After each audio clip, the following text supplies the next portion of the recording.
Happy New Year, welcome back. It's been a couple weeks, I know, but I decided to take a small break, relax, think about life. My New Year's resolution is simply to be a little less broke than I was last year. Ambitious, but still realistic. It's mad, when a new decade as well. Like at the end of this decade, I want to be 32 years old. I find myself living in like a 3-bedroom house with a wife and kids.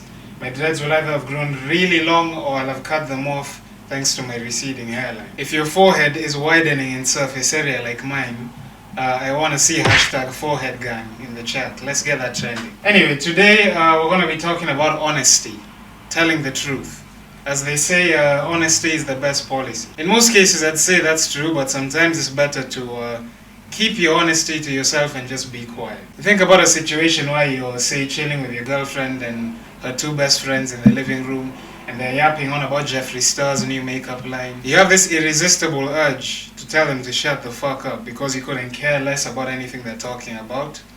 But you keep your words to yourself because you don't want to hurt their feelings. You realize the best thing to do is just nod along and pretend you even know who Jeffree Star is.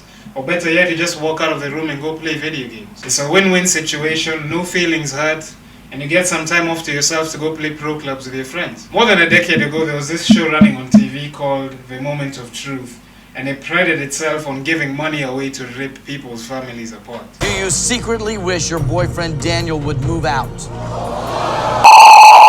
They were giving away like bare stacks as well. I think the most money you could win on that show was like $1 million or something, but in the process you've admitted to thinking about having sex with your mom, so not really worth it, is it? In this day and age, I would think there's many safer ways to make money, but I would think some people got so desperate for money that they were willing to throw their families, their business partners under the bus just for a big payday. If I'm being completely honest, they made for some really interesting TV, so we're going to check out part of one of that show's episodes today. An episode is like 40 minutes long, so we're definitely not watching a whole episode on one video. The thing I like most about this show is that the contestants were hooked up to lie detectors as well. So it was either you were 100% honest, or you ripped your family apart and you walked away probably even broker than you were before. You know, some things are just better kept secret, but you know, for the sake of our entertainment, I really don't mind it at all, so we're gonna go ahead and check it out.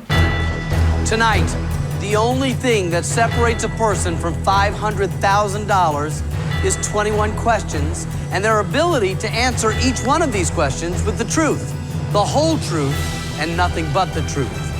Is there an honest person left in America? That is some bull.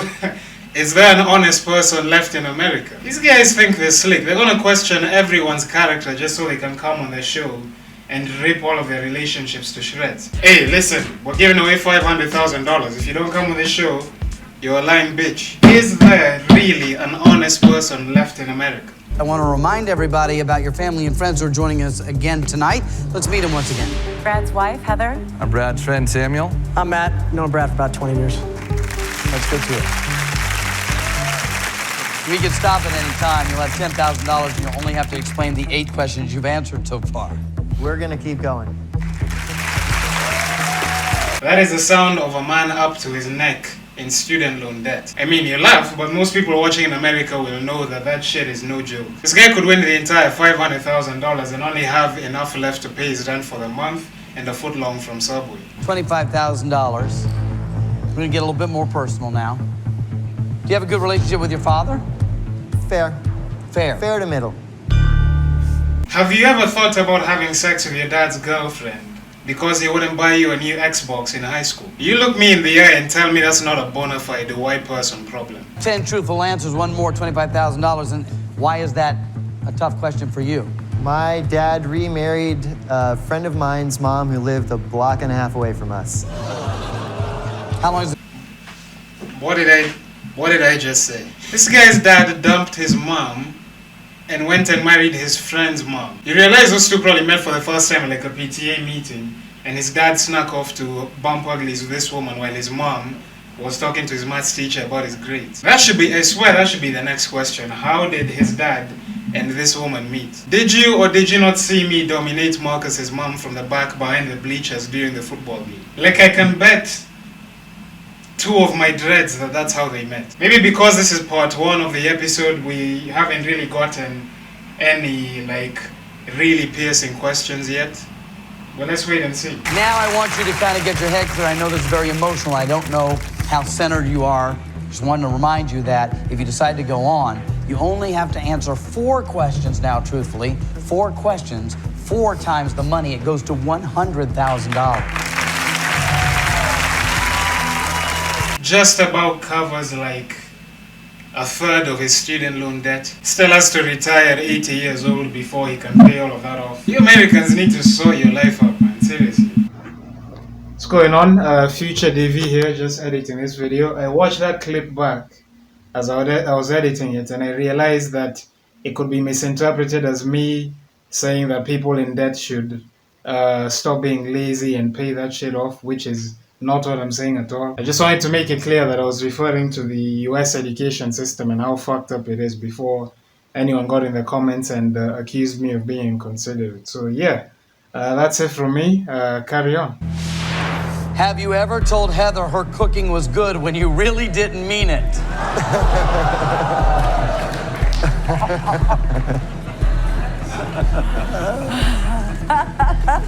Yes, I have. That answer is true. I'm fairly certain like 100% of married men have done this. That's easy money, come on. Question 13. Have you ever taken off your ring to mislead a woman into thinking you were available? This is what we're here for, yes. The questions that ruin relationships. This is how this show makes its money.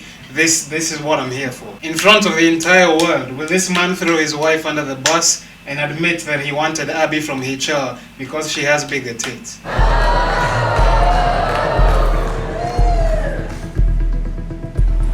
No, I've never taken it off. It's stuck on my hand. That answer is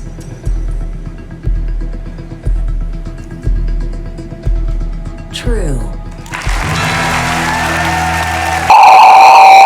Either this man is faithful or he played that lie detector like a violin. Fair play. Fair play. I really wanted that shit to say false. I really wanted that lie detector to say false just so his wife would walk up to him and slap him across the face. I'm starting to think I'm a terrible person. Like I'm reveling in the idea of people's marriages getting ruined. Question 14. Have you ever suspected that Heather was cheating on you?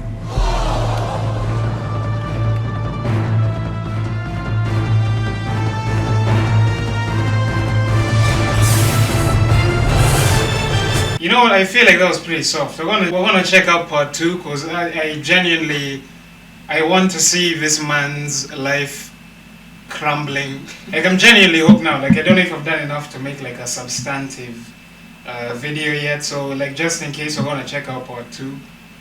I want to see where this goes. I want to see how much money he wins. I want to see what happens. Now you know what? Instead of watching part 2 now, I'm gonna save it to my watch later. And you guys can tell me if you want to see that in the next video or something like that. Like I'm genuinely interested, but I kind of want to leave you guys hanging as well, you know what I mean? Obviously you can go and watch this for yourself, but you know we have to watch it together. So you guys let me know if you want to see part 2 because I want to see where this goes. Anyway, if you guys enjoyed the video, don't forget to leave a like down below, subscribe to the channel, ring the notification bell, and share this video with your friends. As you can see, the setup looks a bit different. I splurged and got a bigger desk, but the sort of position of the camera and everything like that is still something I'm experimenting with. I don't really want you guys to see what my bed looks like anymore because I hardly ever make it. So I'm trying to figure out the setup and all that kind of stuff. Hopefully you guys don't mind it too much. I'm on Discord as well. I have a Discord server. When I'm not recording videos or streaming on Twitch, I'm always online on there. If you want to join the server, chat with me and any of the other subscribers on the channel or the followers on Twitch. The link is in the description below. I'm on Twitter and Instagram as well, the IG. I'm trying to grow the socials, so follow me on there, links in the description. And remember, it's never that serious. So yeah, I'll see you guys in the next one.